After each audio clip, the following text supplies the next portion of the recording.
Hi friends, అందరికీ good afternoon. చేసారా?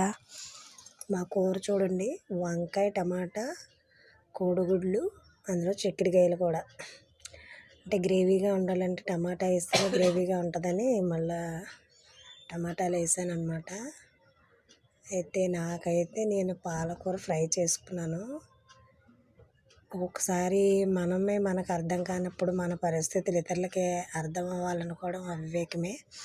నాకు అనిపిస్తుంది ఒక్కొక్కసారి. అది ఇంట్లో సమస్య అయినా, ఆరోగ్య సమస్య అయినా, మనం ఎంత ఆలోచిస్తున్నా మనకు కూడా అంత పట్టదా ఆ సమస్యకి పరిష్కారం. అలాంటప్పుడు ఇతరులు మనల్ని చూసి దేవుడికి ఈ సమస్య ఉందని వాళ్ళు ఎందుకు అనుకుంటారు చెప్పండి ఫ్రెండ్స్. ఇదిగోండి, పాలకూర వేసుకొని తిన్నాను, చాలా బాగుంది. ఓకే ఫ్రెండ్స్, మీకు ఈ వీడియో నచ్చినట్లయితే లైక్ చేయండి, షేర్ చేయండి, సబ్స్క్రైబ్ చేయండి. బాయ్.